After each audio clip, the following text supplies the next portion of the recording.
안녕. 점심시간. 친구들과 함께 먹는 소풍 같은 야외 식사. 고등학교 시절엔 생각 못했던 자유를 누리며 대학 생활을 즐기고 있지만 상훈이는 공부도 놓치지 않고 있다. 왜 그랬어? 시험이 200점 만점이었는데 189점이 나와서 저희 꿇었죠. 예. 여기 이제 이과생들 교차 지원으로 온 애가 있는데 걔네들보다는 수학 시험을 잘 봤어요. 저분 순수 문과생이. 오르지 못할 나무라고 생각했던 서울대. 하지만 그는 자신의 꿈을 이뤘다. 믿기지 않는다고 해야 되나? 워낙 오랫동안 또 꿈꿔왔고 늘 그냥 이상으로만 보였는데 내가 서울대 경영학과에 왔다는 게 한동안 되게 안 믿기더라고요. 사실 지금도 좀 가끔 믿기지 않을 때가 있어요. 초중학교 시절 그에겐 공부보다 게임이 우선이었다. 어린 시절부터 무언가 열중하면 끝을 봐야 했던 상훈이는 한창 유행했던 온라인 게임에 빠졌던 것이다. 매일 5시간 이상 게임에 몰두했던 그는 게임 고수들 사이에서도 지존이라 불릴 정도로 유명세를 떨쳤다. 제가 초등학교 4학년 때부터 그걸 했거든요. 우리나라 온라인 게임에 거의 처음인 게임인데 그래서 그걸 중3 때까지 했으니까 6년 동안 거의 계속 한 거죠. 그 게임 내에서 한 레벨이 40?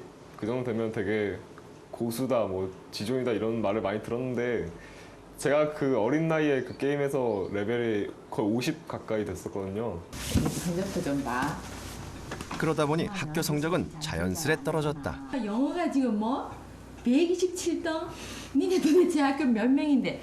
야 이건 정말 심한 거 아니니? 그러고 뭐 이때는 난 수학도 132등이다. 이 언제냐 도대체 1학년? 중상위권 성적을 유지했지만 대학 진학의 필수적인 주요 과목 성적은 한참 모자랐다. 부모님은 게임을 못하게 말리긴 했지만 게임에 푹 빠진 상훈이에게는 소용없었다. 제가 얼마나 화가 나가지고 그 PC 연결 선을 가위로 자른 적이 있어요. 뭐 제가 아는 어떤 엄마는 이 컴퓨터 모니터를 집어 던졌다던데 저는 그렇게 나지 않고 이게 가위로 잘랐어 연결선을요. 그때 약간 애들이 이제 조금 멈칫하긴 했어요. 제가 당시에 신문에 났던 게임 중독표 검사를 해봤더니 중독으로 나오더라고요. 제가 좀 사실 가족들한테도 좀 미안한 게 있는 게 친척 집에 놀러 가고 해도 어른들한테 인사만 드리고 바로 친척 집에 있는 컴퓨터로 게임하고 그럴 정도로 제가 좀 중독이 돼 있었던 것 같아요. 게임 중독 수준이었던 상훈.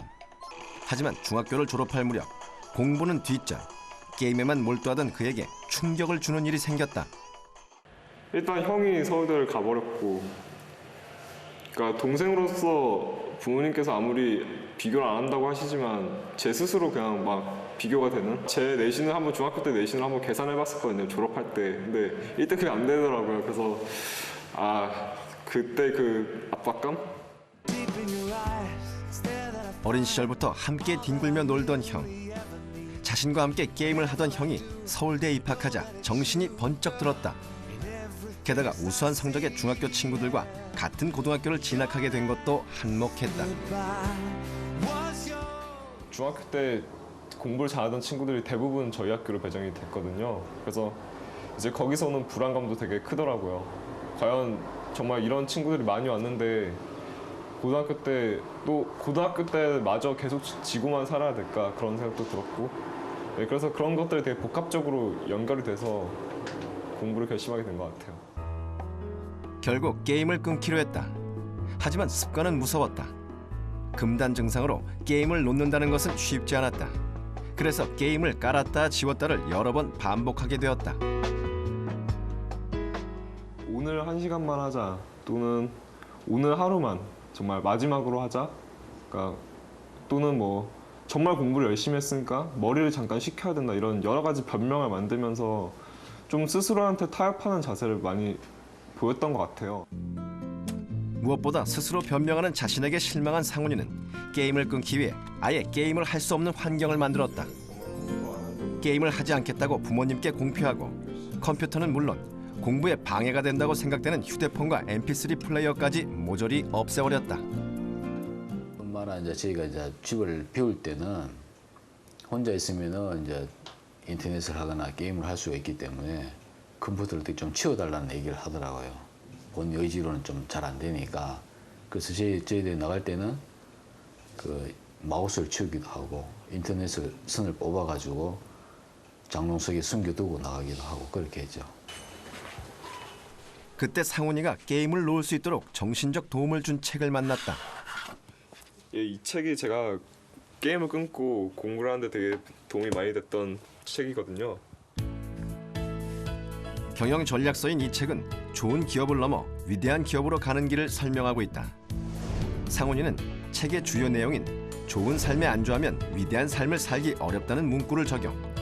자신의 행동을 좋은 것과 위대한 것으로 나누어 생각하기 시작했다. 그리고 생활의 변화가 일어났다.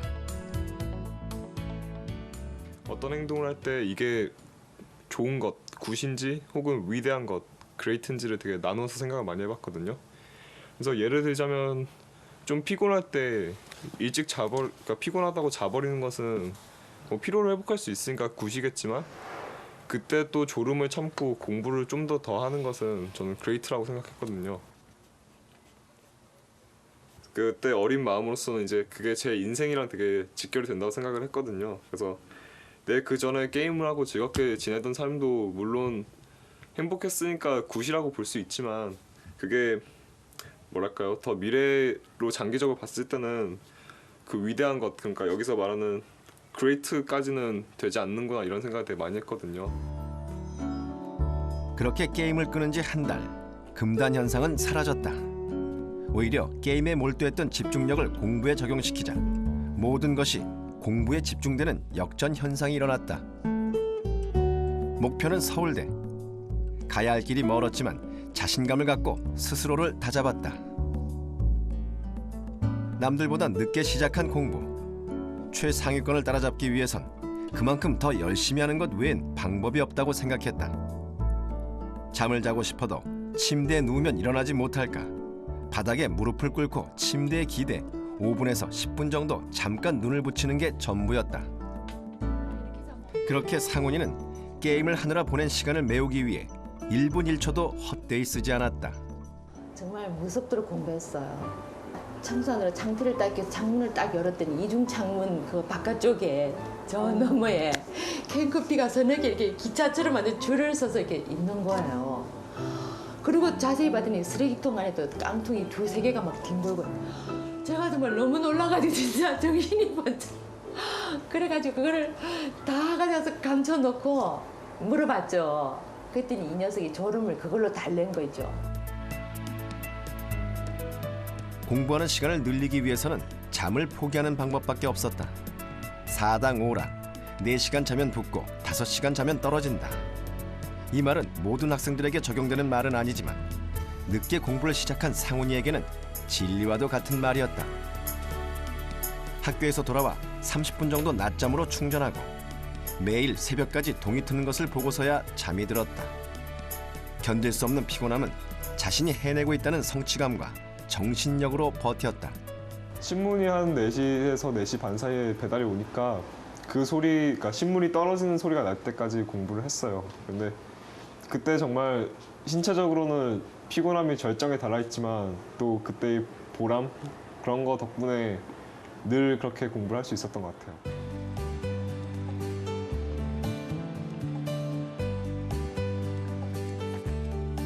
공부에 집중하게 되었지만 요령 있는 공부 방법을 알지 못했던 상훈. 그는 무조건 다 외우자라는 생각으로 공부에 임했다.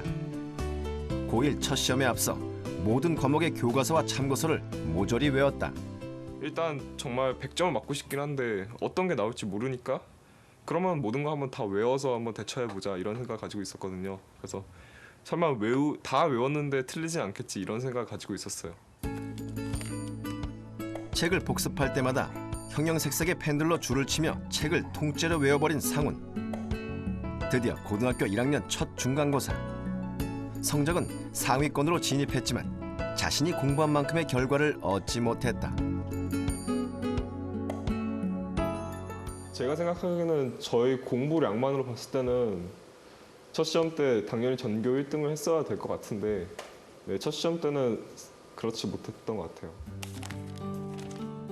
노력한 만큼 실망도 컸다. 하지만 상훈이는 자신만의 공부 비법을 찾기 시작한다. 먼저 선생님의 수업 내용과 시험지를 비교 분석했다. 그러자 자신의 실패 요인이 보였다. 중요도에 상관없이 모두 외우다 보니 시험에 나오는 핵심 내용에 대한 이해와 숙지가 부족했던 것이다. 그 후 선생님의 출제 경향을 파악, 집중할 것과 버려야 할 것을 깨닫게 되었다. 이 선생님은 읽어보라고만 말씀하신 데서는 안 나왔네 시험이. 또 중요하다고 말씀하신 데서 서술형이 나왔네. 이런 식의 분석이 가능해졌거든요. 그래서 그렇게 이제 분석을 함으로써 다음 시험 때는 이제 첫 시험 때 그냥 무식하게 정말 모든 걸 외우려고 했던 그 어떻게 보면 좀 바보 같은 태도를 버리고 이제 공부의 강약을 스스로 깨닫게 됐죠. 원하는 성적을 거두진 못했지만 끈기와 인내를 얻었고 공부의 강약을 가릴 수 있는 눈을 갖게 되었다. 부자와 그다음에 한 명 더 있는데 누구를 뽑을까요? 자신만의 공부법을 찾자 수업 시간의 공부법도 달라졌다. 전엔 선생님의 모든 말씀, 농담까지도 적었지만 이젠 강의 내용을 분석, 시험에 출제될 만한 내용을 파악할 수 있게 되었다. 변화의 원리, 변화의 거의 정확한 대답이 더 이상의 다른 설명이 필요 없을 정도로 핵심적인 그런 개념입니다. 누워서 보시면 되는데요. 수업 내용을 체계적으로 정리하고 선생님의 말씀에 따라 중요도를 분리, 강약 조절을 하며 필기를 해나갔다. 수업 시간을 그대로 옮기는 필기 방식에서 자신의 방식대로 소화시킨 상훈이. 이 방법은 선생님 역시 좋은 공부 방법이라고 말한다. 많은 학생들은 그냥 아주 기본적인 그 필기에만 의존해서 하면 심화된 문제 같은 거를 풀기가 어렵고요. 또 그 수업 내용을 이해하는 데도 한계가 좀 있습니다. 그래서 제가 수업 시간에 했던 많은 이야기들을 그렇게 체계적으로 정리해 놓으면 거의 뭐 시험은 완벽한 대비가 되지 않을까 싶습니다. 그러자 글씨와 보충 내용으로 빼곡하던 책은 오히려 정리되어 갔다. 여기 보시면 이렇게 뭔가 써져 있었는데 화이트로 제가 다 지운 거거든요. 이 부분도 그렇고. 쓸데없는 것까지 적어놓았던 부분은 지웠다. 중요한 내용이 잘 보이도록 하기 위해서다. 그러니까 모든 내용이 정말 밑줄을 그었던 모든 부분에 색연필로 줄을 그었던 것도 모조리 지웠다. 그 대신 중요한 부분만 형광펜으로 표시했다. 교과 내용과 관련은 되지만 시험에는 절대 나올 수 없는 그런 지엽적인 내용 같은 것들, 그런 것들을 제가 다 써놨었거든요. 근데 공부를 할 때 그런 것들이 많으면 사실 이제 눈도 분산되고, 그러니까 중요한 걸 덜 보게 되니까 이제 한마디로 책을 깨끗하게 하는 과정이었죠. 책이 필기 내용으로 가득하면 공부를 열심히 한 것 같은 심리적인 만족감이 생길지는 모르지만 공부할 때는 중복되는 내용을 봐야 하기 때문에 방해가 됐다. 중요한 부분만 강조, 시선의 분산을 막고 선생님의 설명 내용을 녹여 핵심 내용만 정리했다. 이게 제가 저희 한 2학년 후반 혹은 3학년 때 저희 필기 모습인데요. 그러니까 최종 발전 단계죠. 주황색으로 되어 있는 좀 진한 색깔은 선생님께서 강조하신 내용, 또 노란색으로 되어 있는 부분은 선생님께서 좀 읽어보라, 도움이 될 것 같다고 말씀하신 내용들이거든요. 나중에는 따로 노트 정리를 하지 않고 책 한 권에 중요 내용을 모두 적어 공부할 때 효율적인 시간 관리를 할 수 있게 되었다. 스스로 뭔가 어떤 게 중요하고 또 어떤 게 덜 중요하고를 스스로 알아볼 수 있는 이 공부를 잘하는 시각을 기를 수 있다는 측면에서 되게 도움이 많이 됐던 것 같아요. 처음엔 선생님의 농담까지 적어가며 모두 외우던 상훈이는 자신의 방법이 비효율적이라는 것을 깨닫자 시험지 분석을 통해 선생님의 말씀은 필요한 내용만 적어 공부의 강약을 조절했다. 그리고 마지막으로 책 한 권의 중요한 핵심 내용만 눈에 잘 띄게 정리해 불필요한 반복 학습을 줄여 보다 효과적으로 시험 공부에 임할 수 있었다.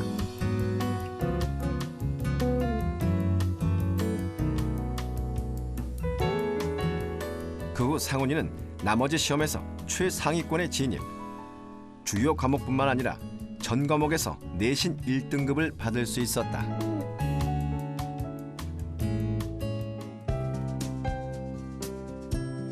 중3 겨울방학 때부터 고등학교 2학년 때까지 한 번도 긴장을 놓지 않고 공부에 매진했던 상훈. 하지만 고등학교 2학년이 되자 자신도 모르게 슬럼프에 빠졌다. 특별한 이유가 있어서라기보다 심리적인 부담감으로 공부에 집중하는 것이 힘들어진 것이다. 특히 수학 문제를 풀 때 문제를 푸는 시간도 길어지고 집중도가 떨어졌다. 수학 문제를 풀다가 어려운 문제를 딱 풀면서 이제 풀이법이 막히기 시작하면 계속 다른 생각들이 많이 나더라고요. 그러니까 뭐 입시에 대한 압박감, 내가 과연 서울대 갈 수 있을까? 또 다음 시험 때 내 성적이 떨어지면 어떡하나? 도무지 수학을 풀 수가 없더라고요. 그리고 물론 모의고사 성적 같은 것도 점점 떨어지기 시작했고요. 그래서 되게 그때 정말 심적으로도 힘들고 어려웠던 시기였던 것 같아요. 혼자 고민하던 상훈이는 슬럼프를 극복할 수 있는 방법을 선생님으로부터 구했다. 보다 많은 경험과 지식을 지닌 선생님이 자신에게 도움이 될 것이라고 여겼기 때문이다. 제 수업을 마치고 막 복도로 나왔는데 상훈이가 뒤따라 나와서 선생님께 이제 고민을 얘기하겠다 그래서 이제 복도 한편에 서서 얘기를 했는데요. 그냥 마음을 너무 그거에 이렇게 집착하지 말고 그런 사실 자체를 그냥 편하게 받아들여라, 인정해라, 인정하고 그래도 책에서 눈을 떼지 마라 이렇게 조언을 했던 것으로 기억이 납니다. 사실 슬럼프를 이겨내는 특별한 방법은 없다는 걸 알고 있었다. 결국 자신 스스로 이겨내는 방법밖에 없었던 것이다. 선생님들께서 해주시는 뭐 방법, 슬럼프를 극복하는 방법 그런 것들도 물론 도움이 됐지만 되게 누군가 내 고통이나 이런 어려움을 누군가 알아주고 같이 공감해준다는 사실을 되게 받아들이니까 마음이 되게 편해지고 긴장감이 없어지더라고요. 이러한 슬럼프는 상훈이 혼자만의 문제는 아니었다. 대입을 앞두고 공부하는 고등학교 학생들이라면 누구나 한 번 이상씩 슬럼프에 빠져 허우적거리게 된다. 5분 만에 식사 끝내버리고 시간을 아껴가면서 서울대를 입학한 다른 친구들 역시 마찬가지다. 이들 역시도 혼자의 힘으로 부족할 때는 주변의 힘을 빌렸다. 고등학교 때처럼 딱 뭐 주어진 거 선생님이 말해준 거 암기하고 이런 게 아니니까 집중이 안 된다 싶으면 뭐 바람 쐬러 나가거나 뭐 음악을 듣거나 뭐 일기를 쓰거나 해서 그냥 시간을 그냥 보냈어요. 뭐 공부를 억지로 한다는 생각은 하지 않고. 친구들이나 선생님들한테 상담을 요청해서 좀 대화를 나누거나 하면서 지금 나의 문제점이 무엇인가 그런 것들을 보완해 나가고 그런 식으로 하면서 슬럼프를 꽤 잘 극복해 나갔던 것 같아요. 공부란 스스로를 끊임없이 다잡지 않으면 오르기 어려운 산과 같다. 그것을 이겨냈기에 지금 이 자리에 있을 수 있는 것이다.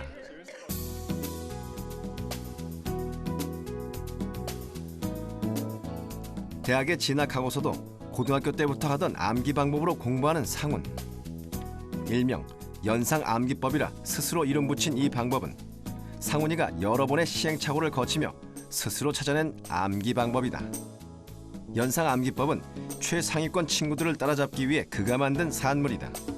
이 기법은 모든 것을 다 외우려 하기보다는 중요한 내용을 핵심적으로 보며 여러 번 읽는 것이 관건이라고 한다.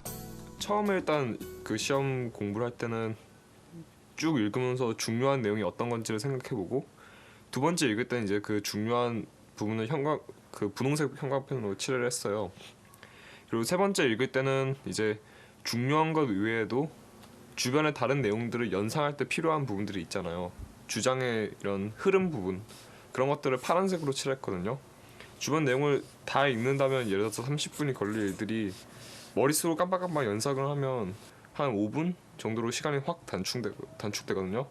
그리고 단축되는 동시에 연상을 한다는 것은 머리 한 번 더 새긴다는 뜻이니까 그러니까 복습하는 효과가 있는 거죠. 상훈이는 공부의 핵심 요소는 암기이고 암기를 위해서 반복과 복습이 필수라고 여겼다. 중요한 부분만 외우고 축을 이루는 주변부는 머릿속에서 연상하며 외우다 보니 모조리 외울 때보다 시간도 단축되고 핵심적인 내용이 더 잘 암기되었다. 그리고 2009학년도 대학 수학 능력 평가. 상훈이는 전체 6개를 틀리며 수능 482점으로 전 과목 수능 1등급을 받았다. 내신에 이어 수능에서도 그의 공부 방법이 통한 것이다. 그는 또한 중산고등학교 전체 1등으로 졸업했고 서울대 경영학부를 지원, 장학생으로 당당히 합격했다.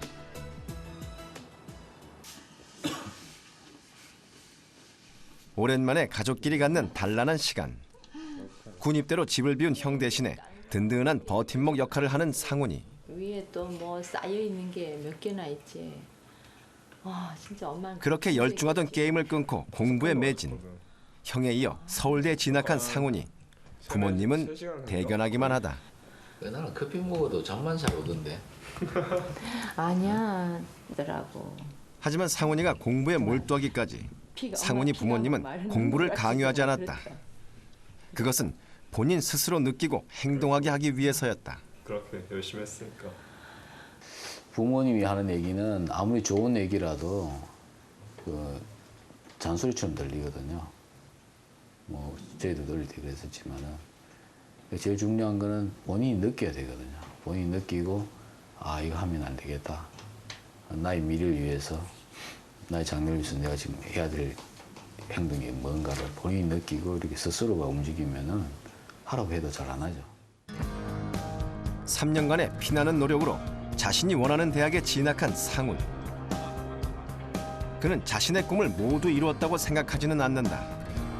경영학도의 꿈을 가진 상훈이는 앞으로 더 할 일이 많다고 이제부터 시작이라고 생각한다. 현재 위대하다고 해도 그것이 더 이상 노력을 하지 않는다면 충분히 위대하지 않은 것, 그러니까 좋은 것으로 전락해버린다고 생각했거든요. 그래서 제가 지금 여러 가지 역경을 딛고 서울대 경영학과에 입학한 것은 물론 그레이트한 일이지만 제가 여기서 더 노력을 하지 않고 단지 서울대 입학했다는 것만으로 그냥 노력을 그만둔다면 그것은 더 이상 위대한 것이 아니라고 생각했어요. 그래서 앞으로도 저는 더 위대하고 더 많은 사람들한테 도움을 줄 수 있는 CEO가 되기 위해서 더욱더 앞으로 노력을 많이 해갈 생각입니다. 어떤 분야든 최고가 되는 것은 가치 있는 일이다. 자신의 모든 노력과 열정을 바쳐 꿈을 이뤄나가는 과정, 그것이 가장 중요하다. 상훈이는 게임 대신 공부를 선택했고 이제 그의 꿈을 펼칠 순간은 멀지 않았다.